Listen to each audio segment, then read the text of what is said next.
Hey everybody, Doug Barry here. Little video here for you. Shout out to everybody out there who's been supporting this work. You have been great. I appreciate it very much. This is going to be a really very short video. I want to address a couple of key things. Bishop Strickland was removed. This is a bishop who is here in the Tyler Diocese where I am currently right now. And I really appreciate this man. I think he has done amazing things and still will continue to do so. He's an amazing voice in our times that we're in right now.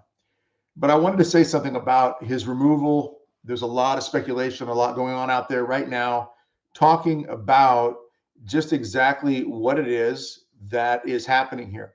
There are a lot of people out there who are making all kinds of assumptions and all kinds of opinions as to what's going on and as to why he was removed. Now, in the mass that I went to yesterday, the priest did not even give a reason, as we've not seen in any articles out there from the Vatican, any news sources that are saying specifically what it is, and everybody's got their opinion. There's a lot of hearsay out there. And I just want to caution everybody with the hearsay, because we simply don't know for sure until the Vatican comes out and makes some statement and makes it clear.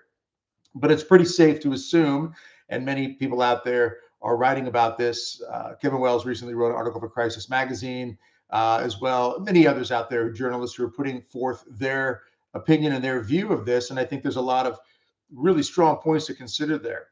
But again, we don't know for sure. So I just want to caution everybody with regards to that attitude that we can fall into of just, I know, I've got it figured out, therefore it must be this. We don't necessarily always have that information. Now, that being said, there's a lot of speculation. Yeah. There's a lot of evidence that points to certain things, though, that really kind of gives you the idea that it might be this, that, or the other thing. But what we do know for sure is that the thing that Bishop Strickland, the things that he's been speaking about, tweeting about, writing about, contradict in many ways things that have been coming out of the Vatican.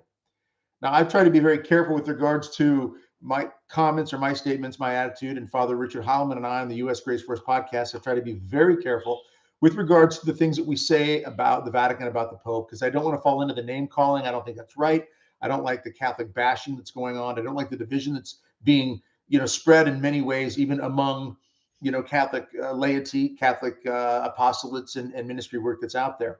I've run into this over the years myself, and I just don't like that. It's not good. It's not healthy for everybody involved. We're supposed to be uniting, and Father Richard Heilman has been adamant about that right now, uniting at the foot of the cross, that this is something, a key thing we need to be thinking about and really focusing on. So, all that being said, Bishop Strickland has been removed. What does this mean? What's the bigger picture here? Amongst all the speculation and all the debate and all the discussion and the people who just know for a fact, I think it's this, I think it's that, let's look at something here, because we're never really going to know some of this until we get certain statements said from the Vatican or whatever authority on that. But let's look at this. There's much more going on than just Bishop Strickland being removed. Now, there are many who have been shocked by this, and this is something new to them, that there's something bigger happening. Now, for some of us, this is kind of, yeah, we expected this. And I don't mean that we expected Bishop Strickland to be removed. I think a lot of us did. I mean, I'm in the diocese here, and when I, woke up and saw, many people sending me messages on this and different links to articles and such that this had happened on Saturday morning, I thought, okay, here it is. But we all kind of thought that this was probably going to happen. But there is more in regards to the bigger picture. Go back to several months ago when we were hearing reports from people saying that October would be a key month. There were prophecies out there, prophecies from, modern alleged visionaries and messengers right now saying that there would be something coming that would be shaking us. We had an interview with Monsignor Charles Pope on our podcast, U.S. Grace Force. You can go check that out if you want to go to the Grace Force YouTube channel and check it out. And he spoke of paragraph 675 in the Catechism of the Catholic Church, that a great shaking would happen. It would shake the church, shake people's faith. And we've seen this slowly being eked out, you could say, over the many years that Pope Francis has been the head of the church. And there, again, has been a lot of confusion and a lot of people upset over many things that have come out of the Vatican. There have been a lot who have jumped on the bandwagon right away and just said, hey, he's an anti-pope and he's not a real pope, and they get into the name calling, call him Bergoglio and so forth. I've never liked that. I've never wanted to go that route. But we have seen this unfolding this way, and this has really caused a lot of people a lot of concern. And there are people who've created division over those who have said those things. People like Patrick Coffin, Father James Altman, who are both friends of mine, by the way, and I will never throw them under the bus, but that doesn't mean that I always agree with how they say things or what they exactly say, is they probably don't always agree with things that I say or how I say things. And that's the way life is for all of us, isn't it? You can still be friends with somebody or get along with somebody, even though you might not agree with everything about them. However, when it comes to these statements that have been coming out, some very bold and many have held in reserve, and then something like this happens where Bishop Strickland is removed, and you can't really find a good reason as to why this happened. And yet the German bishops are doing the things that they're doing, blessing so-called same-sex marriages and all kinds of other crazy stuff going on there, and they're not being removed. So it does make you shake your head and go, okay, what is this? Now, there are people out there who are going to look for something. They want to find that the Vatican is doing this, that, and the other thing. And we know there's a conspiracy behind this, that, and the other thing. And in all honesty, I really, again, want to caution that. I've been in the thick of those conversations with people. I've seen the comments come in on some of my videos or podcasts as well. I've been speaking at events where people will come up afterwards and say, I know it's this and it's got to be this, therefore this. And my answer to that is still always, we don't actually always know for sure. Also, when we think about what the Blessed Mother has said in Fatima in 1917, kind of put this in a little bit of perspective. In 1917, she said that we needed to pray the rosary, and she wanted us to pray it every day. And she also said that Russia needed to be consecrated to her Immaculate Heart, and that if it was, it might help stop the spreading of Russia's errors. Russia will spread the error of her ways if Russia is not consecrated to her Immaculate Heart. Now, I've been all over the country for years, speaking at so many different locations and places, and people will come up and they will ask me, do you think Russia was consecrated properly to the Blessed Mother? My answer to that is, I do not know, and most people don't for sure. We hear statements that John Paul II did this, and so-and-so said this, and I've heard these too. A priest tells me personally, I know a priest who was there when John Paul II said blah, blah, blah, blah, blah. And so I think what we have to remember is those are things oftentimes that are way outside of our responsibility, outside of our security clearance, I like to say. I don't know what has happened in the Vatican when it comes to consecrating Russia the right way, but I do know that I have not always done what the Blessed Mother asked me, and that is to pray the rosary every day. Have you? Honestly, we sometimes will spin our wheels in the mud trying to debate and discuss and say, we know this and we know that. And we have our problems with the church, sure, but we can't necessarily go over to Rome and fix them. I can't write a letter to the Pope and have him read it and have him go, you know what, Doug's got a good point there. Yeah. And petitions, while they might make a statement, and I think they're fine, sign a petition, okay. Do a march, do a protest, okay. Peaceful and charitable, absolutely. But the bottom line still comes down to what the Blessed Mother told us all in Fatima and many other church-approved apparitions and even private messages that seem to be legitimate and that it seem to be in line with the church, and that is deepen your holiness, deepen your personal relationship with God and with Our Lady. Deepen it through things such as prayer, the rosary, fasting, adoration. If every single one of us right now, all of you watching right now as this is live, and those who may watch this in replay, if we get 1, 2, 3 people and us to be going to adoration and praying the rosary consistently as Our Lady asked each of us. She didn't ask me to consecrate Russia to her Immaculate Heart. She asked me to pray the rosary. She asked the Pope to consecrate Russia. That's on him. But again, the debates and discussions, fine. Let's always keep them charitable. Let's don't be judgmental, because that ruins our souls. Face it, it ruins our souls to think that we know and judge with that idea that we just know. That's a dangerous thing for our souls on any subject. But when it comes to something like this, why was Bishop Strickland removed? I don't know. He has made statements on it. I know Bishop Strickland. I'm not close friends with him, but I know him well enough, and I think he's a very, very upright man. When it comes to these things, he's going to be honest. And he said in the interview with John Henry Weston recently that basically there are people in Rome that don't want the truth to get out, the gospel. But the details behind all this, let's simply say, until we hear the voices say what they're going to say, let's focus on what we can do. So first point I want to make is this. Let's focus on what we can do. Let's not be judgmental. Let's try not to. I know it's hard. I struggle with it as well.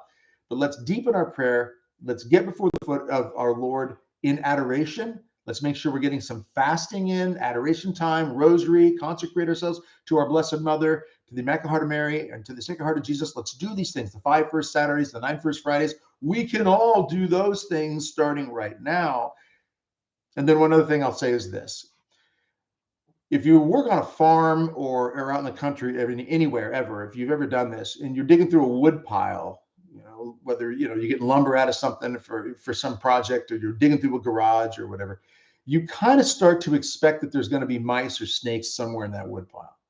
And so when you turn things over and you grab something, you don't grab it and flip it over, see a rodent run out of there, a rat or a mouse or a snake, and jump back and shock. Oh my goodness, I couldn't believe that. How dare that shocked me. No, you expect it. With what's going on in our world right now, based on these prophecies that we've been hearing about and what we've seen happen in October, on October 7th, Hamas attacks Israel. And if you've not seen the devastation that's come from that, you're not watching the news at all, then you should get a little more in tune with it, because this war is escalating and it's brutal and there's no easy way out of it. Okay, so that being said, we have to realize that the prophecies have been telling us for many years that things were coming. And in recent months, we were hearing that something was coming in October, and it was going to be the first chapter, as some would say simply, of many other things to come, many other trials and tribulations to come. And that could mean even World War III. And it also speaks of, by the way, the prophecies speak of a upheaval in the church. So what happens with Bishop Strickland is one piece of a much bigger, you could say, destructive syndrome that's unfolding right now in our church. Things that have already been going on and things that will probably continue to go on and get even worse. Bishop Strickland is a humble man, I believe. And this is a man who would say that this is not even all about him. There's so much more at play here. So let's not be shocked or livid and angry and let that anger get the best of us about what happens with Bishop Strickland. Let's be justly angry about what's happening to the church as a whole throughout the world, and has been going on for many years now. And let's not get into these arguments over the Tradi Mass or the Novus Ordo Mass, and they're right and they're wrong. Let's stop with that as well. Let's get down to the heart of the Catholic that wants to love God, serve God, be close to God, be close to our Blessed Mother. Go to adoration, receive communion with reverence and love. Get to confession regularly. Let's focus on those pieces. Let's unite. Let's unite at the foot of the cross, as my friend Father Richard Hammond says, and let's do what we can to not be shocked and stunned by what happens next, because more is going to happen. Expect it. Just as you dig through a wood pile on a farm and you expect a rodent or a snake or something creepy to be inside that wood pile, then you're not shocked, you're not stunned, and it doesn't paralyze you, and it doesn't cause your blood pressure to soar. You just flip over a chunk of wood and realize, yep, there goes a snake. No, there goes a mouse. He just ran off.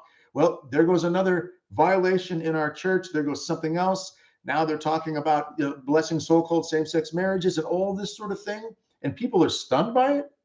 We've been told by our Blessed Mother, by heaven, in church-approved apparitions, that the gravity of the problem would reach to the highest levels of the church. We were told in 1973, when the Blessed Mother appeared to Sister Agnes Sasagawa in Akita, Japan, that the demon would be especially implacable, which means relentless against consecrated souls. So to pray very much for our priests and our Pope, our clergy in general. And still today, you got to know there are people out there who complain more about the clergy than pray for the clergy. Every single rosary you pray, and I beg that you would do it every day, as our Blessed Mother has been pleading with us for years that we pray the rosary every day. Let's make sure that we include prayers for the Holy Father and for all the clergy throughout the world. Every day, let's do that. And let's fast a little bit, at least a little bit. If we can do that every day, try to skip a meal. Eat your meal half hour later than you were going to. Eat half the meal that you were planning to eat.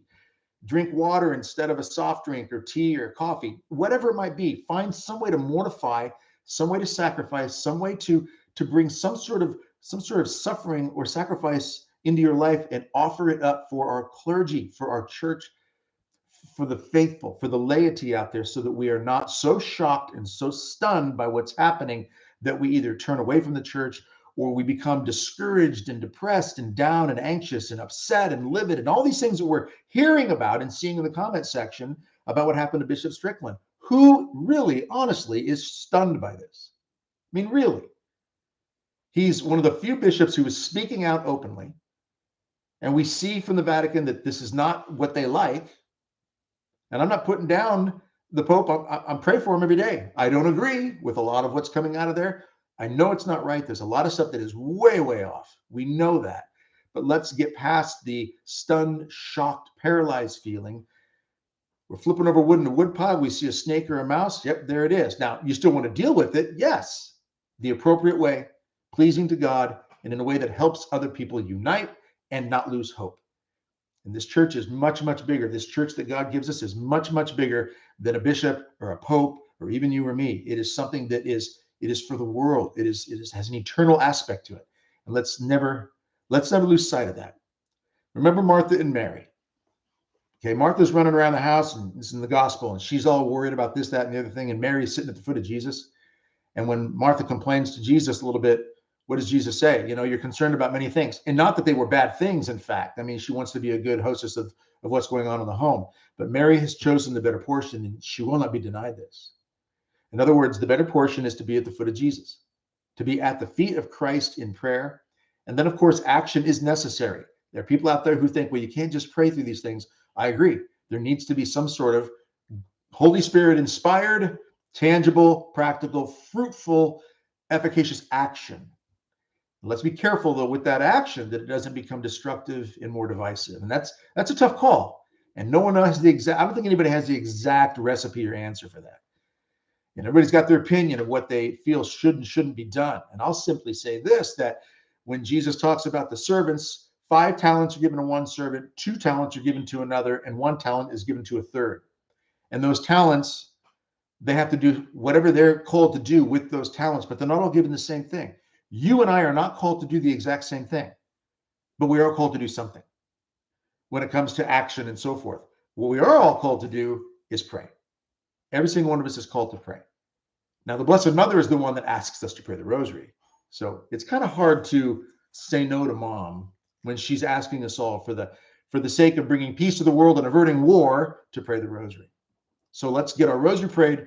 Let's get some time in adoration, even if it's 10 minutes. You're driving around town, find a church, go out of your way if you have to, get to the church, get on your knees before Jesus in the Blessed Sacrament, or just sit there and be present with him for 5, 10, 15, whatever minutes. If you do a full hour, awesome. If you end up doing 2 hours, that's great too. But let's make sure we're putting that time in. That's going to make a big difference in the big scheme of everything going on. All right. For more, check out this YouTube channel, Doug Burry YouTube channel. Go check out brcoalition.com. We got some great stuff on there to help out preparation, times going on in the world right now. We got a great course out there that you can check out, help be better prepared. But most importantly, let's be deeply in prayer, deeply united at the foot of the cross. As my friend Father Heilman says, let's support one another, and let's not be shocked by what comes next. Let's be better prepared for it. And we're going to be better prepared when we're processing mentally and emotionally these things, and all of it being rooted in prayer. And then we find the good, holy, just action that the world does need to see from us, so that we can hopefully, by the grace of God, preserve the truth. And as John Paul I says, you only preserve the truth that you defend. And that needs to be done through prayer and holy action. All right. God bless you all. I appreciate you being with me. I'll see you again soon.